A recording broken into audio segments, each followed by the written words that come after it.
Funding Rural. I'm Erin Borla with the Sisters Oregon-based Roundhouse Foundation. Funding youth programs in rural and Indigenous communities has been a priority for Roundhouse, especially supporting those programs that honor cultural identity and community connections. Today I want to introduce you to someone who's taught me so much on our journey. Belinda Brown is an enrolled member of the Pitt River Tribe in Modoc County, California. She grew up ranching in Modoc County, but she's had a wild, varied career ever since. She's worked as a nurse, an EMT, she's owned a coffee shop, been a sports fishing guide in Alaska. She's done a lot. I met her through the Lomakatsi Restoration Project out of Ashland, Oregon. Lomakatsi works on ecosystem restoration and wildfire mitigation throughout southern Oregon and northern California. Roundhouse connected with them on their Tribal Youth Ecological Forestry Training Program on the Chiloquin Trust lands. You should definitely take some time and watch their new short film, Tribal Hands on the Land, to learn more about the project. In recent years, she's worked through Lomakatsi with tribes on ecosystem restoration and climate resilience projects, and she's developed youth training programs to get folks into natural resource careers, whether that's fighting fire, forestry management, or other family wage jobs that can allow them to build lives for themselves in the rural communities where they grew up. The heart of most of our communities are their youth and families.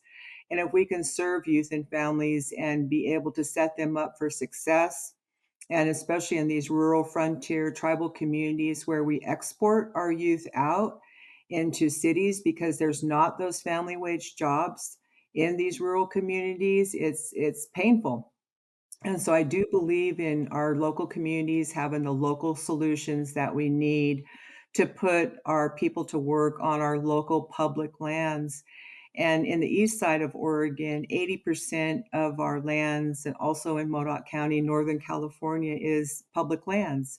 So we do need to work in partnership with our federal partners, our state partners, our tribal partners, and integrate even the system services of our family services along with the workforce development that we can bring so that we're being able to utilize our resources the best way we can and being really strategic in how we build into our grants and our development processes those youth opportunities of really encouraging them, giving them the skill sets they need, giving them the opportunities that they need, and then the recognition from the community, the acceptance, the belonging that they need to be successful. So I believe in mentorship. I believe in communities that surround their youth with those positive assets.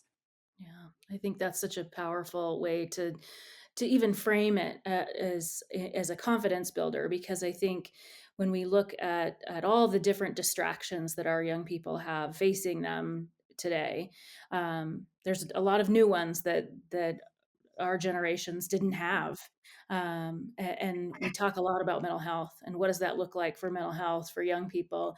And it's a different world. And we need to build those tools and skills, and it's creating supportive spaces and supportive opportunities. And oftentimes you've cued in on it quite a bit, as those rural frontier tribal communities have those assets, but we need to build those up. And that's, the focus of this particular podcast is talking about how we funnel those dollars into some of these places that maybe are harder to reach, and recognizing that those assets exist. So I think you've really talked clearly about how do we do that? What are things that you wish grant makers would know about some of those communities, and how to be able to build relationships in some of those places? Well, I know for our Latino and Latinx communities, it's having everything available in Spanish.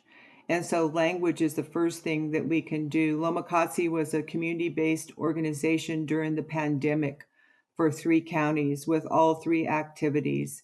And at the first out the gate, we didn't have the program that we needed in Spanish. And for Jackson County, 47% of the population that we needed to communicate to was in Spanish. So having that barrier addressed is really important. The other barrier that I see in being successful with, at least for tribes and underserved communities, is that they lump underserved communities and tribes.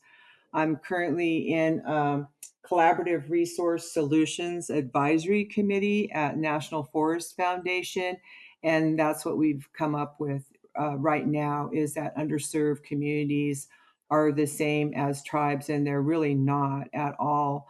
And I think that being able to overcome lumping in tribes as BIPOC, and this is a awkward conversation, but we're not Black, Indigenous, people of color. We're actually tribal nations with those traditional ties to our land that keep us healthy, that keep us employed, that is our sustenance as tribal people. And I believe that bringing that all the way back to those ceremonies and those rituals that kept our tribal people in that lifestyle of hunter gather and subsistence, and that not being honored as a good way of life has been a real challenge too. So, children and youth and families who were Aboriginally natural hunters and gatherers and lived in that subsistence lifestyle, that is that those are the skill sets that we have as people. And so it's really hard to put those youth into schools and into the public school system, where I said this morning to one of our state leaders is no child left behind left a lot of children behind, because not every child learns the same way.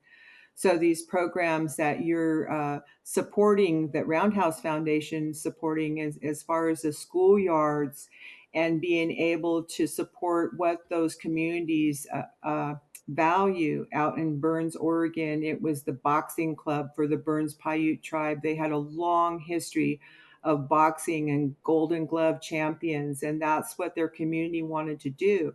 So, as the prevention coordinator for the county out there, working with the state and the county and the tribe, that is something that I supported with prevention dollars from the state. Again, some awkward conversations. However, that's where communities come together, and they're going to come together to support their youth. For Indian communities, the rodeo, again, sports brought us together. I look at the Olympics and see how sports still brings different religions, different countries together for that, what I call healthy competition. And the skateboard park out in Burns is another one of the successful projects I remember funding. So, whatever communities want to fund in their community that's going to be a healthy activity for the youth is really important that we get behind them. And I know one of the things that really changed my career is being a certified parent educator for the Parents as Teachers program, and learning that the parents were the experts of their own children. They were their first best teachers. And just having that paradigm shift of going into every community, knowing that community knows what's best for itself. If we listen and we talk to people, we're going to hear from that community what's important from them, what is important to them, what they believe in, what their expectations are, what they would prioritize as activities that they would want to accomplish in their community, and then really get behind that community like you do, Aaron, for the Roundhouse Foundation. Get behind the community and support their vision of what they want to see happen. And it's a win-win situation for their kids, for their youth. And the beast that we're really wrestling for the hearts and minds of our children and youth is technology. Technology is helping us do what we're doing right now. It helps us communicate. However, as we well know by brain research, is that technology is hijacking the brains of youth 0 to 5 in at a rate that we haven't seen before. And it really does program brains to work in a different way. So whenever we can come back to the basics in family, traditional parenting, the natural bonding and attachment that parents have with their children, and the singing and the dancing and the playing and the activities that help uh, positive brain development and growth, is important that we fortify uh, all of those tools for the parents, and as they are the first best teachers of their children. And we're also looking at the Indian Youth Service Corps right now. Lomakatsi is, after 29 years of doing this work, we're reaching for that national level, replicable model that we can share with communities and tribes across the nation. And this model will be able to be replicated in any tribe, any town, USA. I'm really excited about that. Um, that's like a career goal. It is a career goal of having best practice models that we can replicate and will help communities restore their ecosystems, provide service, and also help build those youth and adults into family wage jobs. I was just going to say, you've had such a varied background. It went from sort of healthcare. Your journey went from, well, from cattlemen to healthcare to all these different journeys, and it led you. But young people have been the thread that's been pulled through all of it, and the desire to help communities. And I want to touch on the fact that it's been rural and frontier and tribal through all of it, because I think that's an important piece to recognize, is that oftentimes in larger communities, we're allowed to get siloed because it's somebody else's job. Somebody will take on the hospital work. Somebody else will take on the school. Somebody else will do that. But in rural and frontier, we all wear so many different hats that we have to have a touch point in almost all the things. And I think you are the epitome of that. But you've done all the things. But the piece that I'm seeing at least, that's drawn through all of this, is your passion for working with young people and the success that you've seen through all of that. And I'd love to hear sort of your journey with Lomakatsi. And I know that's how we got connected, was learning about the work in Chiloquin and on the Chiloquin Trust lands. And I've seen personally the work that Lomakatsi has done, and I've been so pleased to be a partner in that work. But I'd love to hear about the work that you're planning, the work that you've already done there, the work that you're planning on, and how you're hoping to expand on that. Thank you for that, Erin. There's a vast amount of work to be done, both in human community development and also the restoration of our ecosystems. Right now, we're working on Region 5 and Region 6 master participating agreement with the USDA for the Indian Youth Service Corps, and also working on an agreement with the Department of Interior for the same program, which was called 21st Century Partner back in the day, working with the Forest Service. So just being able to provide the programming that we need, either if it's a 4 to 6 week summer program, and then recently with the Oregon Conservation Corps, having that be a 1 year program, is been very rewarding in that we have longer periods of time to train, empower, and educate these youth to be successful. I think that's important when it comes to youth programming too, is that we have those longer programs. My preference is 2 years.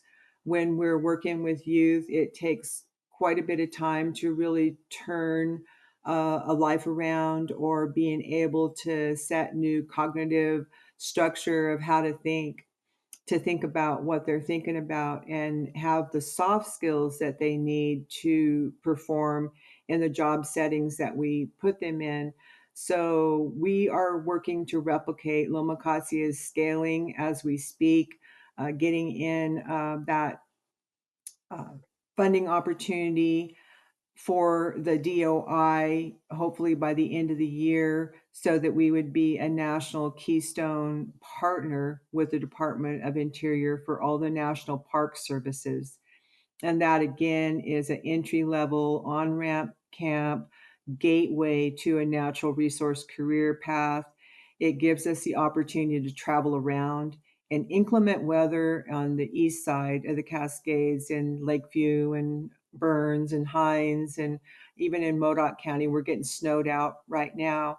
So we have to have a mobile workforce. That's one of the challenges also of the work that we do in restoration, is being able to move around, and also having transferable skills. There are certain certifications that our youth need right now to have entry level access to the natural resource career path. So they come out with their first aid, their CPR, their incident command system certifications of ICS 100, 200, 700. They get their wildland fire certifications, their SAW certifications, their cultural monitoring and survey certifications, and we're currently working on the Wilderness First Responder cert and the cert. That's the Community Emergency Response Team cert. And with that, that's a full package to gaining access to that natural resource career path. The other thing that we do with the youth is help them with their USA jobs applications. And anybody who's ever filled one out, we always joke that that's a year course in itself. It's a very extensive application. And right now, you need to be filling it out if you want to be a wilderness firefighter in the spring. So many of the youth don't know that. In March, they decide they want to be a firefighter and they've missed the opportunities or the prerequisite courses that they need in order to be a firefighter.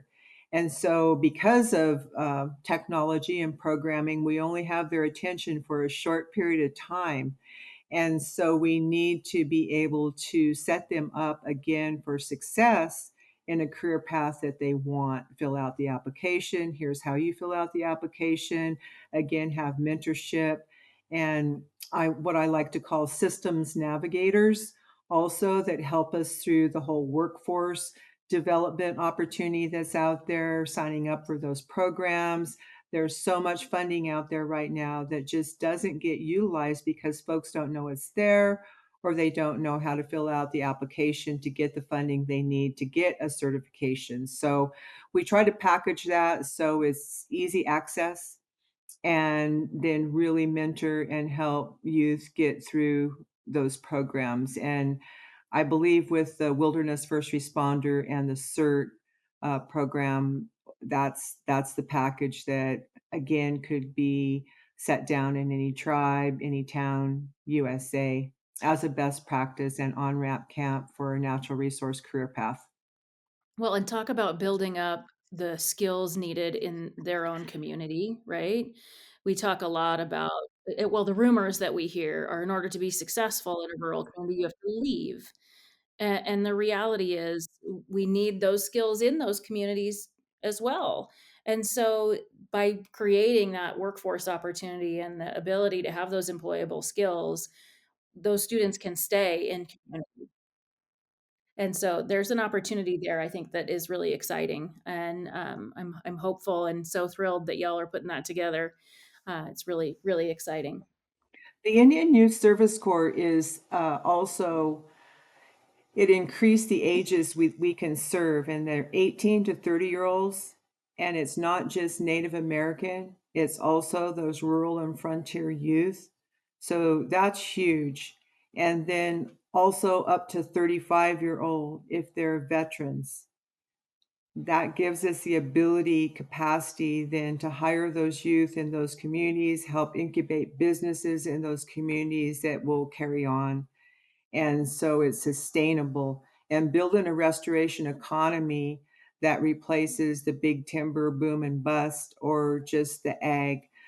Out here again on the east side, folks have looked to agriculture and timber as that economic base. And we really need to look to diversify it and build a restoration economy that we can provide those family wage jobs that can keep people in their community and also be able to treat the ecosystem and work on the public lands and be able to do what needs to be done on the public lands to reduce the threats to the forests and the communities. I think it's really exciting. You also are one of my very favorite people because I think the first time we met, you used my favorite quote that I say frequently, which is the ego. We have to work on the ecosystem before we work on the ecosystem. Tell me about that. Again, I believe the human variable is always the challenging variable. And we have different people in different positions within agencies, different elected officials within tribes and counties and state and federal governments.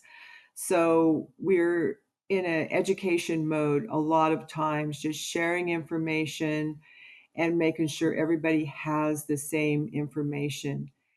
And a lot of times when we feel like we're not being heard, or we feel like we don't have the right information, or we don't have access to the funding, it begins unhealthy competition of us all scrambling for the same pots of money, of us in communities or even in regions not coming together and thinking and planning strategically and really utilizing our resources better and more wisely in the areas that we're in.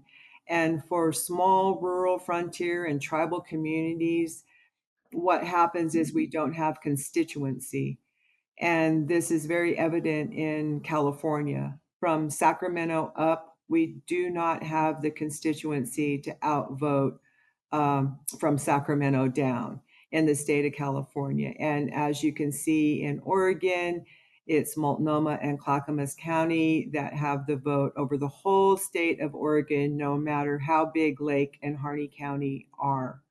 So when you have folks that feel like they've lost power, that they feel disempowered, it's really hard to make that playing field even and make sure that everybody comes to the meeting, to the table, so to speak, feeling like they have a voice, feeling like their voice is going to be heard, and feeling like their needs are going to be met, and that they actually belong in the decision making table that they're at. So that's where I believe that we need to manage those ecosystems. And it's the power brokers that make decisions of where money goes. It's the tribal officials that sometimes believe they've been left out of that decision making. Sometimes it's our Latino communities who a lot of this restoration work is done on their backs, and have we given them a voice for their wages, for how they're treated with the agencies, because that's been perpetuated in this forest restoration economy. So that's where I believe that we need to be very, very careful in asking people what they need, what their expectations are, and then how do we knit that together in a way that is equitable, that's transparent, and is accountable with the money and the resources that we have. And in every dynamic you have, in every community that you have, you need to navigate that. And I can't think of a better example than when I came down to Burns from Alaska with 4 youth suicides happening in that community, and that community just reeling from the devastation and the grief. And this wasn't Native American youth. How to bring together a crisis response team in that community. And I thought it would be really easy. And it was hard. It was challenging because everybody had a piece of the pie or the funding that we needed to really come together and make that team work, or they had authority or decision making power in a certain agency in that community. And it was really bringing folks together to share their resources, share their knowledge, have an interagency agreement so that we could address the obvious of we have to work together to help our youth here because we're losing lives. So again, it's bringing people together. At the end of the day, they're sharing power. Who makes the decisions? They're sharing resources, sometimes millions of dollars. How are we going to distribute those resources so it's equitable, transparent, and accountable? And then the equity in that. Not everybody feels like there's equity in how we make those decisions, how we share those resources. So we have to be very, very careful when we're stewarding funding and resources like that to make sure that that passes that litmus test of accountability, transparency, and equity. Did we make sure everybody's voice was heard? Do we make sure that we're overcoming all of the optical issues that happen to, are we just listening to the same voices, or we listen to important voices that we need to hear? And so managing the ecosystems is managing first myself, because I always show up with a Belinda agenda and I have to put myself in check. And that's important that we put ourselves in check. It's like, what do I want here? At the end of the day, I want people to work together in their communities in a way that's going to be empowering, is going to be impactful, is going to be relevant for what they need.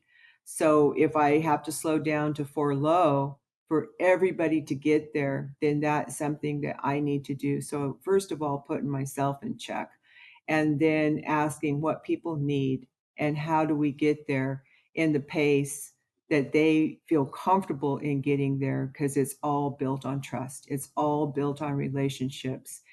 And trust is very, very easy to lose and very, very hard to gain. Brilliant. It's I think that's the hardest part too, right? Is recognizing that we do come to the table with our own thoughts and our own values, and how do we bring and bridge those to be able to be a partner. And that's a challenge, and I think a big challenge. But it's been so wonderful to be able to be a partner with you all and hear more about your story. And I just want to say thank you so much for sharing with us today. And I'm glad that you're here, and so glad that you're doing all this work to support rural, frontier, and tribal youth across the region. And I'm so thrilled for the Indian Youth Service Corps and can't wait to hear all about the next steps. Thank you, Erin.